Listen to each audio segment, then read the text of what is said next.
با عرض سلام حضور شما بینندگان عزیز و گرامی پخش زنده تلویزیون حزب کمونیست ایران. همونطور که مطلع هستید امروز پارلمان اروپا سپاه پاسداران رو در لیست تروریستی قرار داد. برای گفتگوی بیشتر در این خصوص از فعال سیاسی رفیق داوود آذردوست. رفیق داوود خیلی خوش اومدید. ممنون از اینکه دعوت منو پذیرفتید. با درود به بینندگان عزیز تلویزیون حزب کمونیست ایران و ممنون از دعوتی که به من آوردین. بله، در خدمتم. ممنون. رفیق داوود، تصویب تروریستی شناختن سپاه پاسداران توسط پارلمان اروپا چه تأثیراتی بر روی سرنوشت مردم ایران داره؟ واقعیت هم اینه که این مورد باید خیلی سالها پیش اتفاق می افتاد. این کاستی در واقع یک طرف برمیگرده به اونچه که اپوزیسیون سراسری در موردش نتونسته بود موضوع رو لحاظ سیاسی در مجامع بین المللی دقیقا جا بندازه، ولی این خیزش چندین ماهه اخیری که به صورت عمومی و به خصوص از داخل ایران به شکلی منسجم تونست همه این مسائل رو در هم بنورده و حتی پارلمان اروپا رو هم به این فکر انداخت که باید برای روابط آتی خودش به فکری بکنه. از اینجا بود که با فعالیت چندین ماهه بخشای از اپوزیسیون و همچنین آنچه که در داخل ایران ما شاهدش بودیم و وزرای خارجی کشورهای جامعه اروپا به خصوص کشور آلمان تونست تأثیرات بسزایی بر اعضای این جامعه بگذاره، ولی چیزی که در این رابطه اهمیت زیادی داره، این موضوع برای اینا کاملا روشن بوده توی تمام این سالها. حفظ منافع دراز مدت خود غرب، صنایعشون، شرکت‌هاشون همه براشون اهمیت بسزایی داره. حال اینکه این مطلب رو در چه ابعادی پیش ببرند این جای سوال هستش که به لحاظ تکنیکی موضوع من بهش واقف نیستم بخوام ابعاد اقتصادی این موضوع رو، ابعاد فنی کارکرد این شرکت ها رو بخوام اینجا مثلا بررسی کنم، بحثش رو پیش بیارم، ولی خود به لحاظ اون روانشناختی اجتماعی یک قدمی به پیشه، میتونه تأثیر بسزایی در روحیه مبارزات منسجم مردم ایران بگذاره و به خصوص در کوتاه مدت یه انسجام خاصی به این مبارزات بده. رفیق داوود، مهمترین بندهای این قطعنامه که میتونه روی سرنوشت مردم ایران تاثیر بذاره کدوم بندهاش هستن به نظر شما؟ ابعاد اقتصادی مسئله بسیار مهم هستش. اینکه شرکت‌های در هم تنیده‌ای هستن که شما اطلاع دارین، مخصوصا فعالینی که در داخل ایران هستن یا مسائل اقتصادی جامعه ایران از نزدیک بررسی می‌کردن توی همه این سالها، سپاه یک جریان کاملا تنیده بعد به خود وابسته رو در این سیستم به جا انداخته. یعنی هر کجای کار رو که بگیری، از مسائل نظامی گرفته تا اقتصادی تا بهداشتی، همه اینها در هم تنیده است و سرانجامش به سپاه منتهی میشه. این نیستش که بگیم به فلان شرکت اقتصادی مثلا یا شرکت بهداشتی، اینها شرکت‌های خصوصی مستقلی هستند. همه اینا نهایتش ختم میشه به سپاه پاسداران جمهوری اسلامی در ایران و سردمدار این مطلب هم بیت رهبری جمهوری اسلامی هستش و اینکه مردم در ایران دقیقاً بیت رهبری رو مورد هجوم و مورد تهاجم قرار میدن، این خودش نشانه اینه که به درستی تشخیص دادن به کدوم نقطه باید اشاره داشته باشن.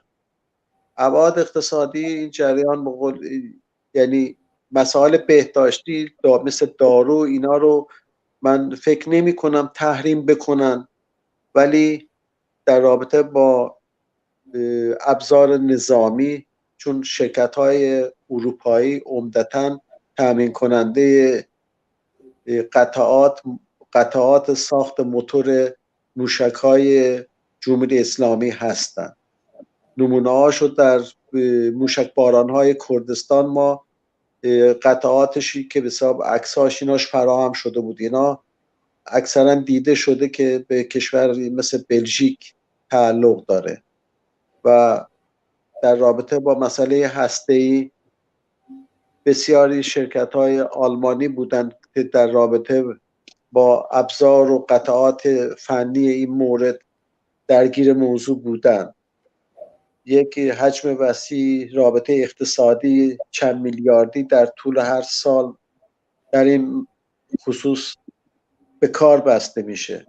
اینا همه عواملی هستش که بالطبع روی زندگی روزمره مردم ایران هم تاثیر خواهد گذاشت، چون تبعات سیاسی این موضوع هم یک وجه قضیه هستش و با توجه به تعداد وسیع از پیوند اجتماعی که جامعه ایران مخصوصا با اروپا داره، این خیلی عظیم جمعیتی که پناهنده هستن یا به نوعی ساکن اروپا هستن، اینها در این مراودات واقعیتش رو بخواهید نقش دور زدن اقتصادی رو بعضی از اینها، تعداد زیادی از اینها به طور نقشمند مثلا عمل میکردن.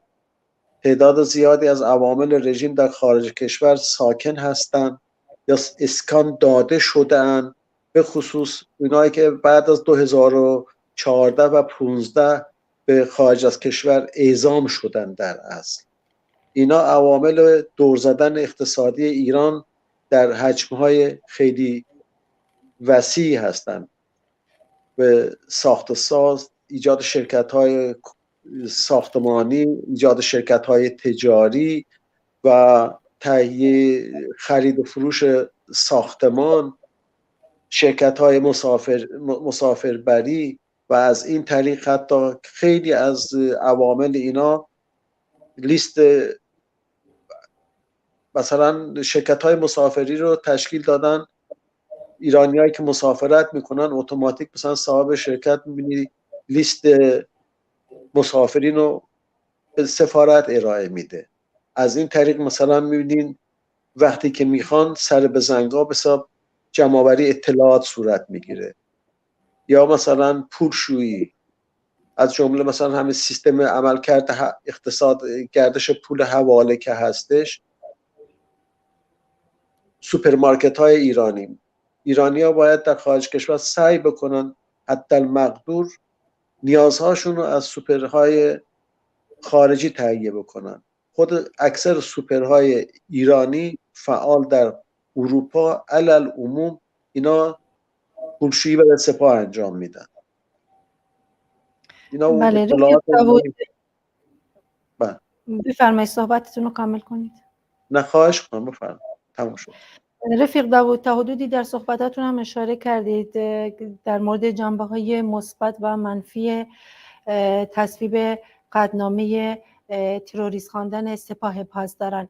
جنبه‌های منفی و مثبتش چیه؟ برای نمونه میگن یکی از جنبه‌های منفیش اینه که با تروریست خواندن سپاه پاسداران دستش بازتر میشه برای سرکوب، به خصوص سرکوب اعتراضات اخیر. این تا چند اندازه واقعیت داره؟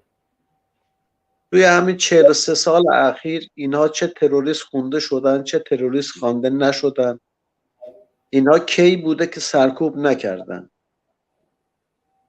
آیا بوده یک حرکت حتی خیلی ضعیف اجتماعی رو اینا سرکوب نکرده باشن؟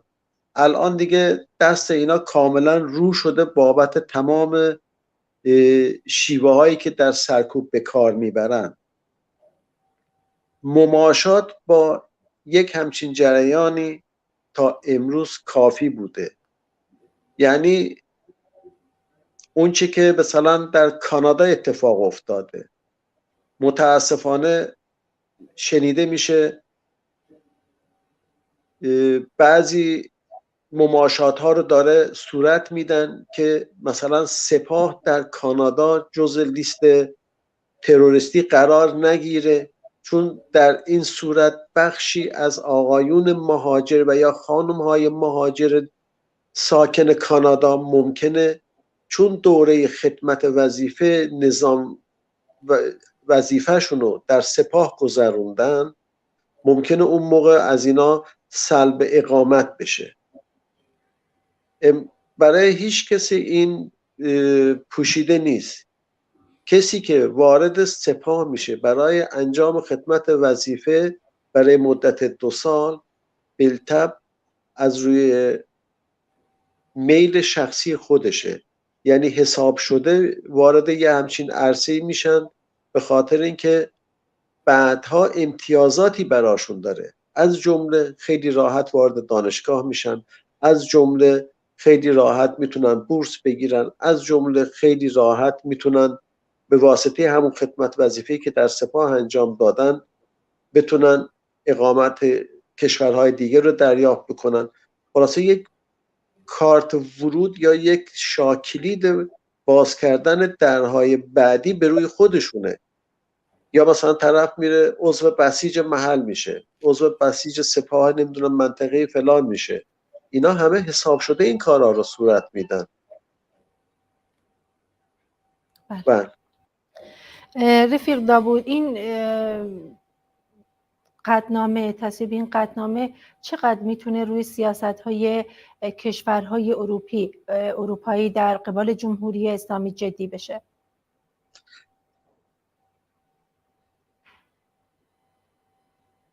جدیت مسئله تو راهروهای وزارت خارجه های این کشورها باید دید چه تأثیری داره.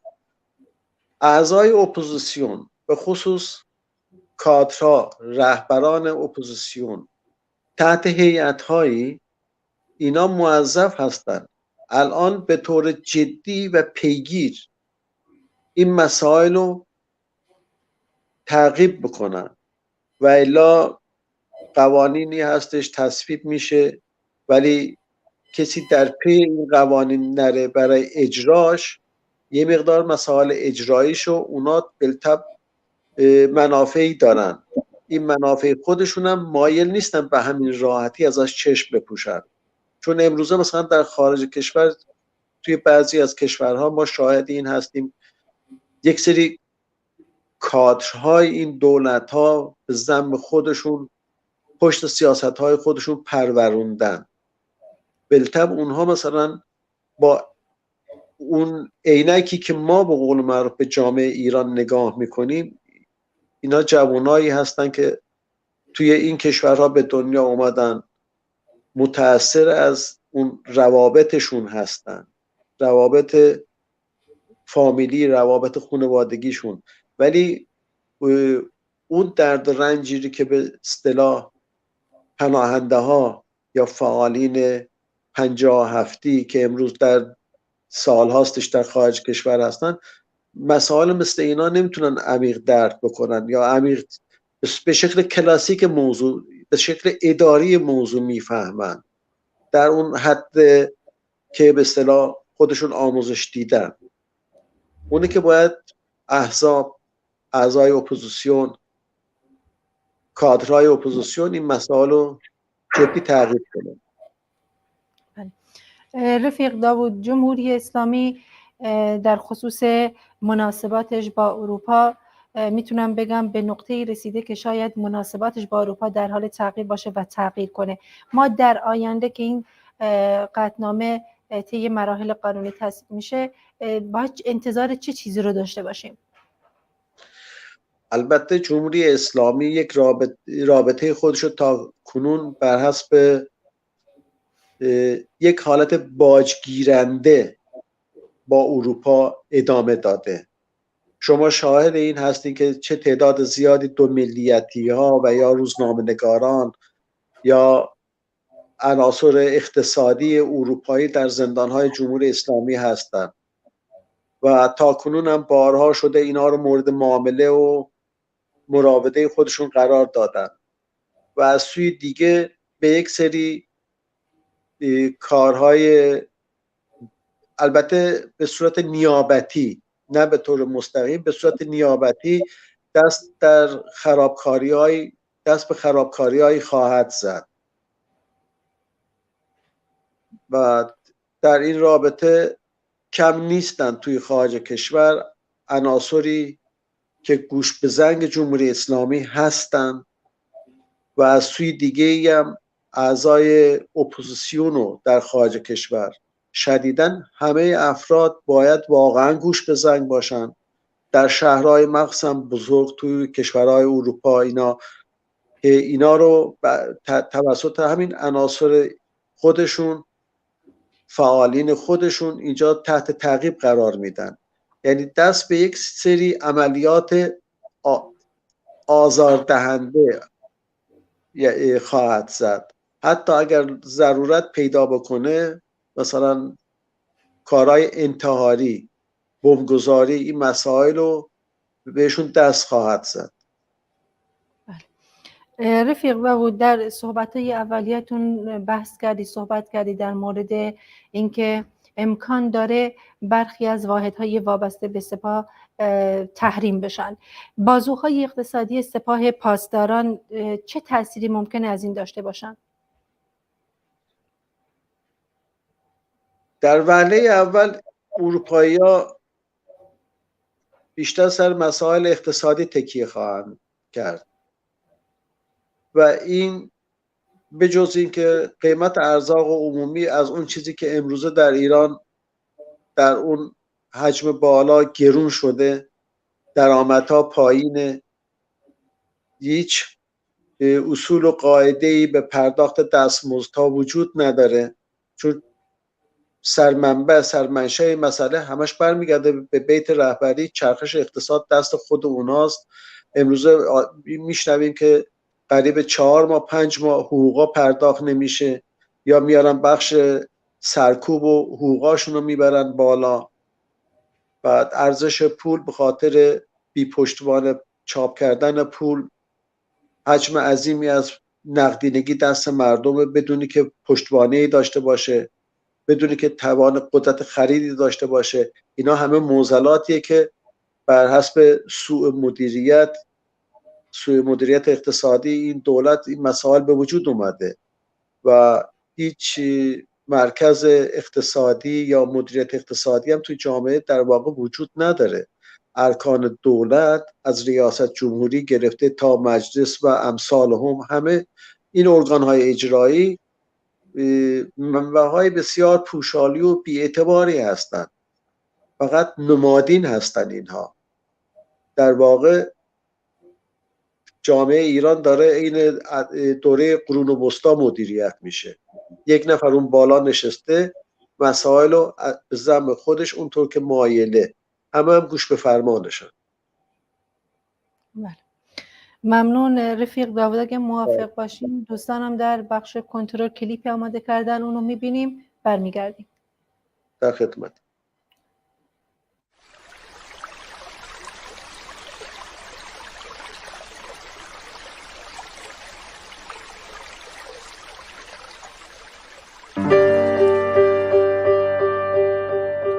ندانم ای غزالم از چه دشت، زمانی از سر کوی گذشت. ندانم ای غزالم از چه دشت،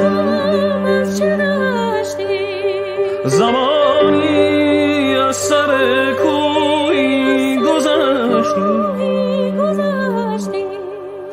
غریب شاد نوشان شب شد خاموش و در نگشتی. ببین موی تو آشوب جهان شد، نگهبان غمت پیر و جوان شد. اگرچه اول صبح است بنگر که بر پا آتش آخر زمان شد. اگر آن یار اندازد نقابش، شود روشن جهان از آفتابش.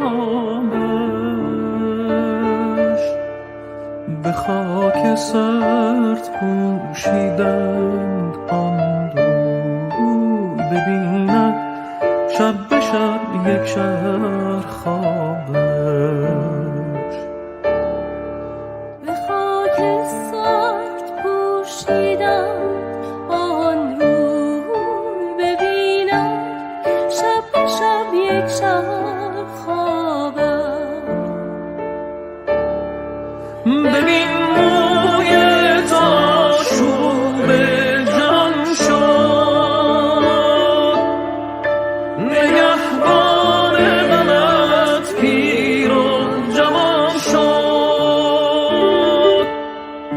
اگرچه اول صبح است بنگر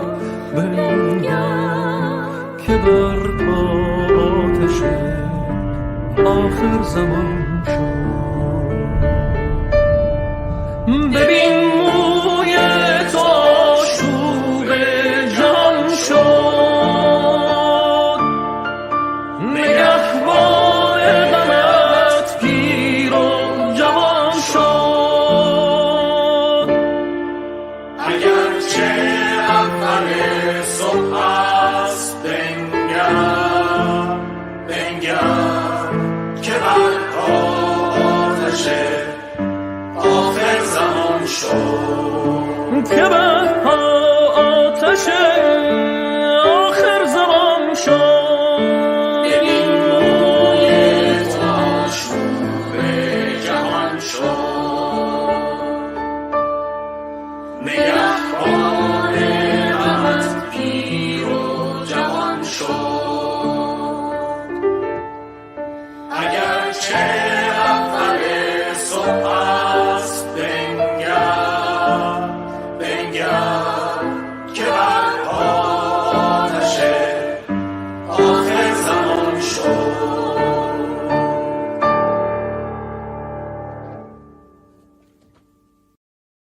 با سلام مجدد حضور شما و مهمان عزیز برنامه‌مون رفیق داوود آذردوست. رفیق داوود، سوال بعدی اینه که قرار دادن سپاه پاسداران در لیست ترور سازمان‌های اتحادیه اروپا چه تأثیری بر روی خیزش کنونی داره؟ همونطور که خودتون هم اشاره کردید سپاه پاسداران دست بالا رو داشت در سرکوب این خیزش. این واقع چقدر میتونه مردم رو دلخوش کنه و مردم به اون باور داشته باشن؟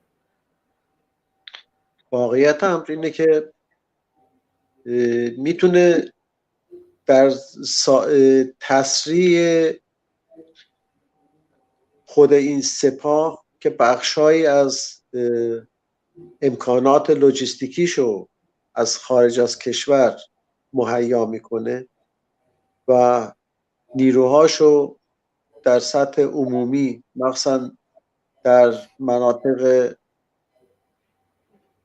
اروپا در رفت آمد هستن، اینا رو تحت کنترل بیشتری در میاد، محدود میشه و خود این موجب دلسردی بخش عظیمی از نیروهای تحتانی بسیج میشه. چون بسیاری از اینها ما بعد از دور اول برخوردها شاهدش بودیم که رو به فرار گذاشته بودن، مخصوصا فرودگاه کشور بلژیک. اونجا مثلا ما شاهد بودیم که فعالین رفته بودن فیلم برداری کرده بودن عوامل سرکوب پا به فرار گذاشته بودن، اومده بودن در اونجا دیده شدن. اینها حتما دچار مشکل رفت آمد خواهند شد در سازماندهی خودشون. از اون سو روحیه مردم، مخصوصا این نسل جدید، این جوانهای رشید که امروزه واقعا تمام اون بافته‌ها رو تافتن دیگه، یعنی در واقع تمام مرزها رو، تمام خط قرمزها رو گذاشتن. اینها روحیه که داشتن، روحیه بهتری هم خواهند داشت و اینکه حداقل فریادرسی دارن. یعنی کلا دنیا صدای این جوانها رو شنید. اگر تا کنون این احساس بود که توجهی نیست، ولی ما الان شاهد این هستیم که همه جا از جنبش ژینا داره جدی صحبت میکنن. هفته ای نیست که 2-3 تا برنامه در کانال‌های تلویزیونی مختلف از طرف صاحب نظران، فعالین زنان، فعالین سیاسی، حتی نویسندگان، شاعرها، اینا بحثایی در این زمینه نکنن. یعنی سرمشق خیلی خیلی از حرکت‌های اجتماعی شده. رفیق داوود، در جریان این خیزش مثلا جنبش دانشجویی یا دانش آموزی دارای سازماندهی منظمی نبودن. به طور مثال جنبش دانشجویی مثلا هر دانشگاهی به طور جداگانه تجمع میکرد ولی سازماندهی مشخصی نداشتن که برای نمونه در یک خیابان جمع بشن، شعار بدن. دلیل این نبودن سازماندهی چیه؟ آیا برمیگرده به اینکه خیلی از فعالان دانشجویی در زندان بودن و مورد سرکوب رژیم قرار گرفته بودن، یا اینکه لیدرهای این جنبش، مثلا جنبش دانشجویی، من فقط مثال میزنم، در زندان بودن؟ دلیلش چی بود که دارای سازماندهی منظمی نبود؟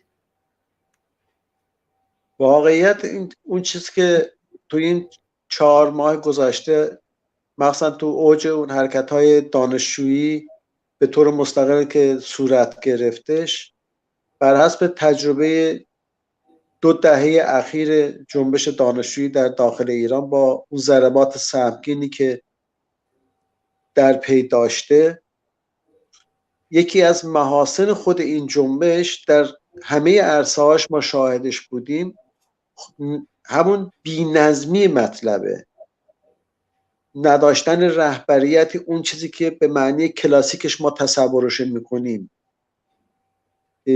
انتظار رو روش یک خط بطلان کشیدن. با اون داشته هایی که دارن، با اون نگرشی که دارن، با اون ادراکی که از موضوع دارن حرکت میکنن و این یک ویژگی خاصی رو به این جنبش داده. یک نیروی خارق‌العاده‌ای رو به اینا داده که اینا میتونن همه جا در هر موقعیتی که خودشون ضرورتشو میبینن حرکت کنن و این تبدیل شده به یک حرکت بسیار غافلگیر کننده که خود این موضوع تونست تمام نیروهای بسیج جمهوری اسلامی رو در هم بپیچه. با تمام اون نیرویی که به حساب این همه آمادگی داشتش، این همه به خودشون میبالیدن، این همه سیستم ارتباطی دارن، دیگه با اون وضعیتی افتادن که خودشونو با تزریق و استفاده مواد مخدره میتونستن سر پستاشون حفظ بکنن. دیگه به اون جایی رسیدن که مجبور شدن حتی بچه‌های زیر سن قانونی بسیج رو بیارن به خیابون، مجبور شدن حتی زنهای بسیجی رو، زنان بسیجی رو مسلح کنن به خیابون بیارن برای سرکوب. ویژگی‌های این دوره جنبش در همون نداشتن رهبریته و به اعتقاد من این خودش یک فلسفه‌ایه که باید واقعا روش خم شد. از این پس به این نسل جدید به لحاظ مسائل اجتماعی، یعنی پیشفرض من اینه که چه دیر چه زود، زیادم طول نخواهد کشید، این جنبش به نتیجه خواهد رسید. کسانی که مسئولیت در دور آتی مدیریت جامعه ایران به عهده خواهند گرفت، این مسئله رو باید به گوش آویزه داشته باشند. این جوانها، این نسل سر بر این نمیتابه که یک هرمی از بالا بیاد و بگه من رهبر هستم و رهبریت بکنه و اینا هم بپذیرن. یک جامعه کاملا اشتراکی باید مدیریت، جامعه باید به شکل بسیار بسیار اشتراکی عمل بکنه. از سطح کوچه ها باید به قول معروف این مسائل شروع بشه تا به بالا. من شاهم، من شیخم، من چنینم و چنانم، دیگه سر نمیتابه. یعنی تار و پود مناسبات اجتماعی در ایران در نوردیده شده.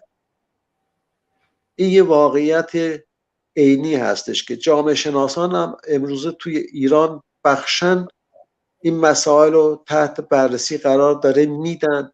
یعنی شمه‌هایی از این بحث‌ها رو میشنویم، میبینیم و واقعا جای شگفتیه. چیزی که به قولی نسل ماها بهش امید نداشتیم. ما همیشه هرمگرا بودیم، هر جا میرفتیم سریع سازماندهی میداد، سازماندهی رو میپذیرفتیم، شکلگیری یک هسته‌ای رو میپذیرفتیم و از اونجا میخواستیم حرکت بکنیم. ولی اینها این مسائل رو در هم نوردیدن. این از ویژگی‌های این دوره جنبشه. رفیق داوود، علاوه بر این که جنبش ژینا یا زن زندگی آزادی مشخصه های زیادی داشت، از جمله اتحاد مردم و اینکه زنان حضور پررنگتری داشتن، چیزی که خیلی پررنگ بود در این خیزش حضور دهه 80 ها بود. در این خیزش که می بودن به خیابون، روسری هاشون رو آتش می زدن و شعار زن زندگی آزادی رو سر می دادن. چه چیزی باعث شد که بچه های دهه 80 به خیابون بیاد؟ اینکه به خصوص در قبل از شروع این خیزش جنبش معلمان، شورای فرهنگی معلمان چندین تجمع اعتراضی برگزار کرد، معلمان زیادی بازداشت شدن، معلمان خوشنام زیادی بازداشت شدن. آیا میتونه این جنبش تأثیری روی این داشته باشه، یعنی جنبش معلمان تأثیری روی این جنبش داشته باشه که دهه 80 هم از شاگردای خودشون به این جنبش پیوستن؟ ما اینو فراموش نکنیم که دهه 80 ها با دنیای دیجیتال آشنایی کاملی دارن، در هر سطوح اقتصادی که خانواده ها میخوان باشن، چه به لحاظ اون استفاده فرهنگی، اینا اون ابعادش رو به قول اگر در نظر بگیریم انسانهای بروزی هستن. یعنی فرای اون سن و سالی که دارن افق دید خیلی بلندی دارن، چیزی که برای نسل ما این افق دید خیلی کوتاه بود. ما نسل به قول معروف نقال بودیم، با نقالی مطالب رو میگرفتیم. حتی دسترسی به کتاب به خاطر سرکوب، اختناق، کنترل شدیدی که بودش. بعد از سوی دیگه امروز خود همین دنیای مزاجی به این نسل امکان چند زبانه بودن رو داده، مرزهای ارتباطی دریده شده. اینا همه اطلاعاتی که شبانه روز به قول به اینا میرسه. اگر راهی رو که نسل ما به قول معروف براش 10 سال احتیاج داشتیم پیش بریم، اینها در خیلی فاصله کوتاهی به دست آوردن. اونه که این افق دید بلند به اینا این اجازه رو داد که حق طلب باشن، حق خودشون رو بطلبن، سکوت رو دیگه برای خودشون نمیپذیرن و تمام اون مسائل دیگه، فشارهای اقتصادی که خب شاهد بودن از طریق خانوادهشون، از طریق اطرافیانشون، در مدرسه، تمام این مسائل رو به طور عینی اینا حس میکردن، لمس میکردن. اون بود که دیگه به قول عوام گفتنی میگه دست به زانوی خود زدن و به پا خواستن و حق خود طلبیدن. اگر پدر مادر به خاطر کهولت سنی، به خاطر ملاحظات، به خاطر خیلی مسائل دیگه اگر با سکوت از کنار مسائل میگذاشتن، این نسل دیگه حاضر به سکوت، گذشت، چشم پوشی نیست. این یه واقعیتیه که خیلی خیلی در آینده ایران تاثیر مثبتی خواهد داشت، برای نسل بعدی تاثیر بسیار مثبتی خواهد داشت. رفیق داوود، اگه برگردیم به صحبت در خصوص رهبری این جنبش، شما گفتی که یکی از خصوصیت این جنبش نداشتن رهبر. من اینطور برداشت کردم که شما منظورتون یک رهبر واحد و کاریزماتیکه. به نظر شما وقتش نرسیده که این جنبش دارای یک رهبر واحد و کاریزماتیک باشه؟ اصلا یک رهبر واحد کاریزماتیک باعث به انحراف کشیده شدن، به باعث رکود و بسیاری تمام اون مسائلی خواهد شد که ما بعد از جریانات مشروطه در ایران در این 100 و خورده ای سال شاهد اون بودیم. یعنی تمام اون پشت پرده های این سیاست ها اونجا به دبستان ها خواهد شد. ولی وقتی مسائل در سطح بستر عمومی جامعه جریان پیدا میکنه، البته من مخالف حزب یا حزبیت نیستم. عالی ترین ارکان، به قول معروف میگن، همیشه به این معتقد بودیم، ارکان پیشبرد اهداف اجتماعی، فرهنگی، سیاسی، تشکیلاتی منظم، سازمان یافته شده از پایین به بالا. ولی الان این مقطع اگر بخوایم پای مسئله یک رهبر کاریزما بریم، با توجه به چند قطبی بودن جامعه ما و از طرف دیگه مسائل ملی عدیدی ما تو جامعه خودمون داریم، اینو نباید کتمان کرد. امروزه اگر به قولی داره یک رهبر دنبال تراشیدن یک رهبر کاریزما هستن، دقیقاً یکی از نقطه‌های بسیار مهم این مطلب اینه که در اقلیت بودن در ملیت هایی که در اقلیت قرار دارن، مثل کرد، مثل آذری، مثل بلوچ، عمدتاً اینا میخوان بلوچستان و کردستان رو در فردای هر تند پیچی سرکوب بکنن. اونه که یک رهبر کاریزما میتونه این مسئله رو تشدیدش بکنه یا زمانش رو به جلو بکشه.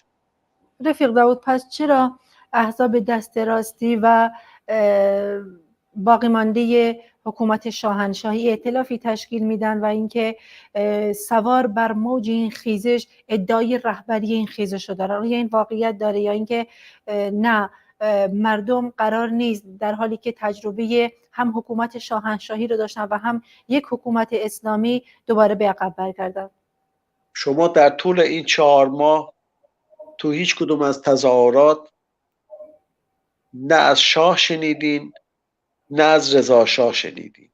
برخلاف یک موارد بسیار محدودی بود که ما در 2-3 سال اخیر تو بعضی از حرکت‌ها مثل جریان تخت جمشید، روز کوروش و این مسائل، در واقع اینها یک بخش‌هایش اونطور که من شنیدم، این قسمت رو به روایت میگم، خود دستگاه اطلاعات رژیم بعدش نمی اومد که رضا شاه روحت شاد تبدیل بشه به یک شعار بخشی از اون معترضین اقتصادی. ولی ما وقتی جنبش ژینا راه افتاد، ما در طول تمام این 4 ماه اخیر یک همچین شعاری رو ندیدیم. ولی از سوی دیگه در پاسخ به سوال شما، این که جریانات راست و یا سلطنت طلب سعی در واکنش نشون میدن، این بعید نیستش. یعنی یک پتانسیل موجود اونجا هستش. 40 خورده سال در انتظار بازگشته. دور و برش هم یک سری پتانسیل هستن که بعدها از خود همین آقای به قول معروف رضا پهلوی میخوان ارتضاع بکنن، منافعشون در گرو بودن اونه.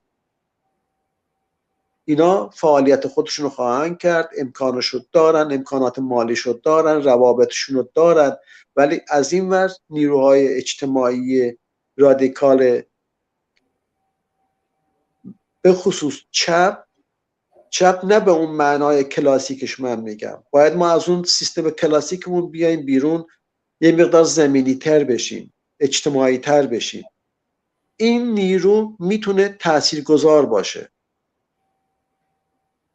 در خوشبینانه ترین شکل موضوع این مسائل رو میتونه فقط این نیروی دموکرات چپ در سطح جامعه اشاعه بده، ارائه بده، به موقع آلترناتیوش رو پیش بکشه، ولی مشروط به این که از اون خلسه به قول معروف کلاسیکی کتابتی خودش بیاد بیرون.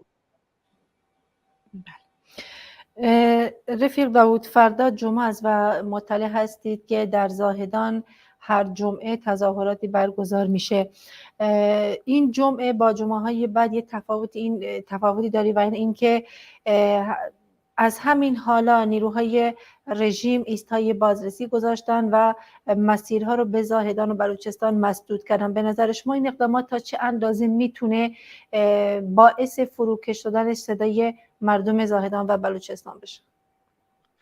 نمونهش برای شما بگم، بعد از نوروز 57 سنندج تا همین امروزش هم شما در هر تند پیچی در کردستان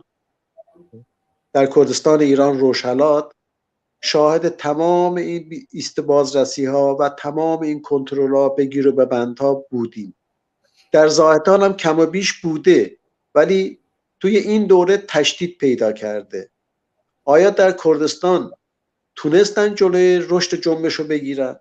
جنبش متناوب با شرایط اجتماعی و شرایط محیطی خودش همیشه شکل نوینی به خودش داد تا به امروزش که تبدیل شده به گهواره جنبش برای کل ایران. و ما میبینیم چه رابطه وحدت آمیزی بین آذری ها، کرد ها، فارس ها، بلوچ ها و ترکمن ها تونسته به وجود بیاره. یعنی یک وحدت که خود دولت هم انتظار یک همچین مناسبات یا همچین ارتباطاتی رو نمیتونست تصور بکنه، از بس سمپاشی کرده بود، تمام توانش رو به کار برده بود، از طریق مناسبات مذهبی گرفته تا مناسبات فرهنگی و محدودیت‌های اقتصادی، تمام این سعی کوشش رو کرده بود. ولی جامعه‌ای که پوینده استش همیشه راه خودش رو پیدا میکنه. این نظر من. بله، ممنونم رفیق داوود. به عنوان آخرین صحبت شما رو هم بشنویم، اینکه در طی روزهای گذشته فراخوان‌هایی برای تظاهرات و اومدن به خیابان از سوی جوانان محلات تهران، تبریز و سایر شهرهای دیگه داده شده. شما چه توصیه‌ای برای جوانان و شرکت کنندگان در این تظاهرات ها دارید؟ من شخصا با توجه به سالهای زیادی که بیرون از کشور هستم، با توجه به سن سالم، با توجه به خیلی مسائل دیگه، من چیز خاصی نمیتونم بگم، چون این جوانها خودشون اونجا هستن، شرایط خودشونو بهتر از همه ماها میتونن تشخیص بدن. اون چیزی که هستش، بیداریشون آرزو دارم، وحدتشون آرزومند هستم، بعد براشون آرزوی پشتکار میکنم. این راهو که در پیش گرفتن داره تازه این نهال به نتیجه میرسه. نمونهش همین که جامعه اروپا، 28 کشور اروپای مرکزی و اروپای شرقی با همدیگه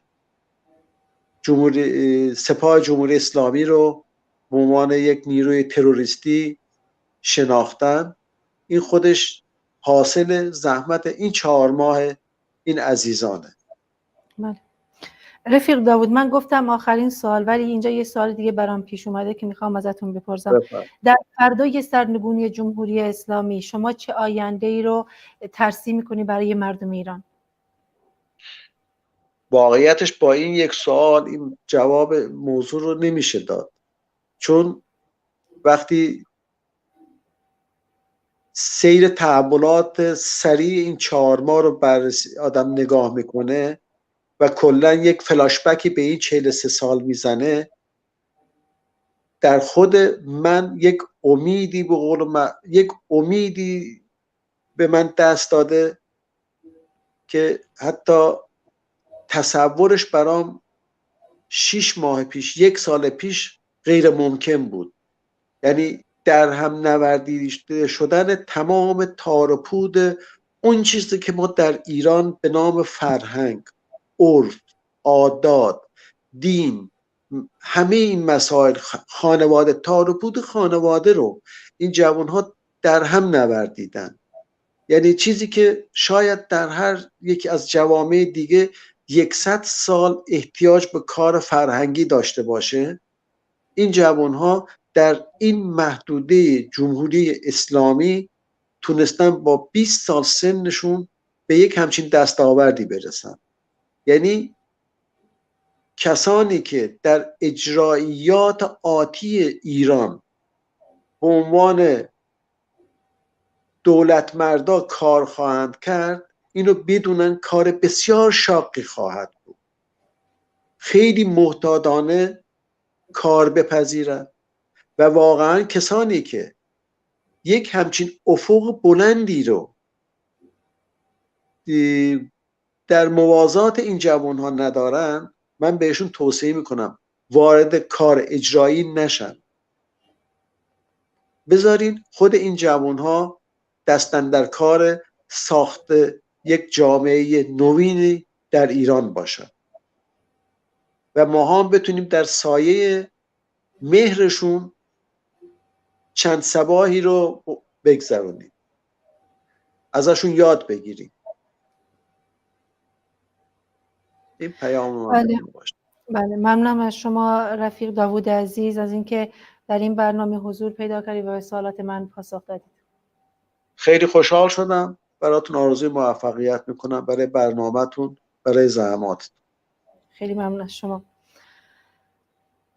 دوستان عزیز، رفقام در بخش کنترل کلیپی آماده کردن که با هم میبینیم، ولی قبل از اون من از حضورتون مرخص میشم تا به هم رسیدن دیگر شاد و سربلند باشید. ایام بکام. بدرود.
از دیده برون شو،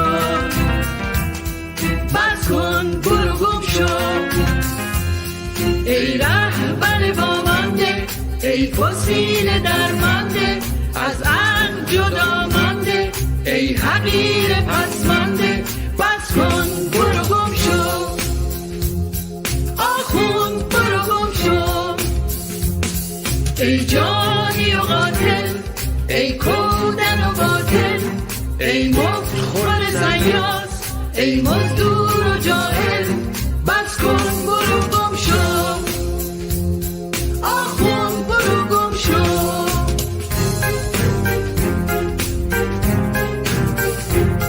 ای روح شهامت سمبل جنایت، از پستی حکایت، از زشتی نهایت.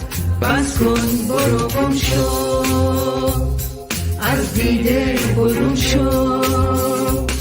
ای در بدی غایت، ای اوج بلاحت، مملو از رسالت، در اوج فضاحت.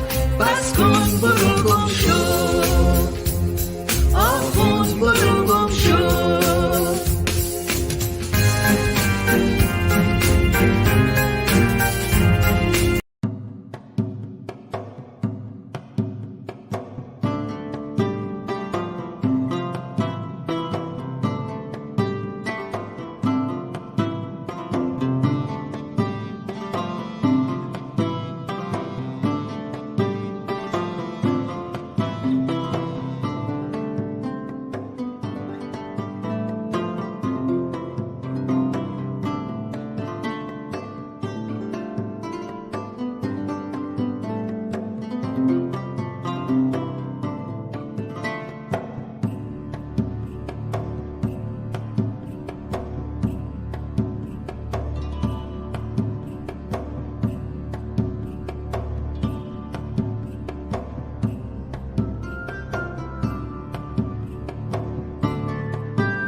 بعدی.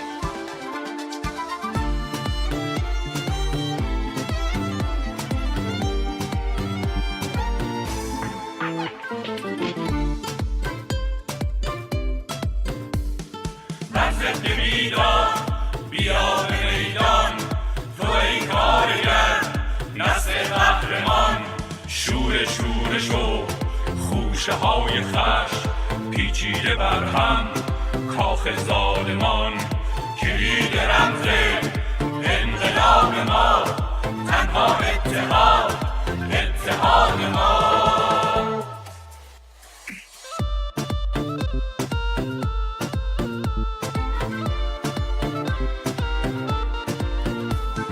کارگر بیا میان میدان، رزم رهایی است از ستمگران. کار و آزادی به همراه نان، مرگ ستمگر نجات زنان. مارش آزادی بر کوی و برزن، محشر به پا کرد انقلاب زن. به خشم آمده هم پیر هم جوان، جای تو خالیست نسل قهرمان. در ضد بیداد بیا به میدان، تو ای کارگر نسل قهرمان. شور شو خوشه های خشم پیچیده بر هم، کاخ ظالمان. کلید رمز انقلاب ما، تنها اتحاد ما.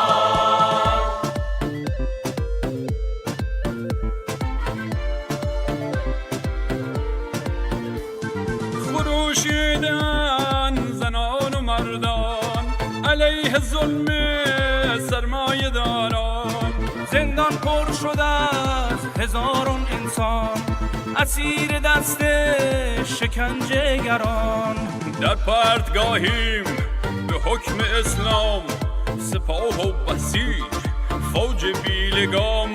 سخت در نبردند کودک و جوان، جای تو خالیست نسل قهرمان. در ضد بیداد بیا به میدان، تو ای کارگر نسل قهرمان. شور شو خوشه های خشم پیچیده بر هم، کاخ ظالمان. کلید رمز انقلاب ما، تنها اتحاد ما.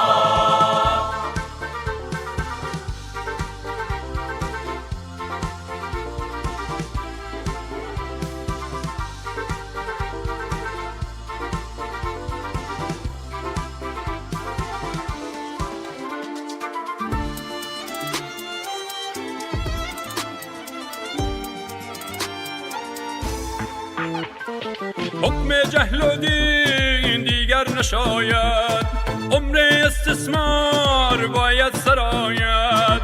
خیال خامه ضحاکان پیر، شور انقلاب نگشته اسیر. شمال تا جنوب هم بلوچستان، همه هم رزم خلق کردستان. سوسیالیسم گشته راه رهایی، حکم شوراها حکم نهایی. در ضد بیداد بیا به میدان، تو ای کارگر نسل قهرمان.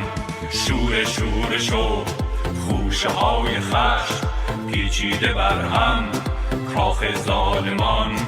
کلید رمز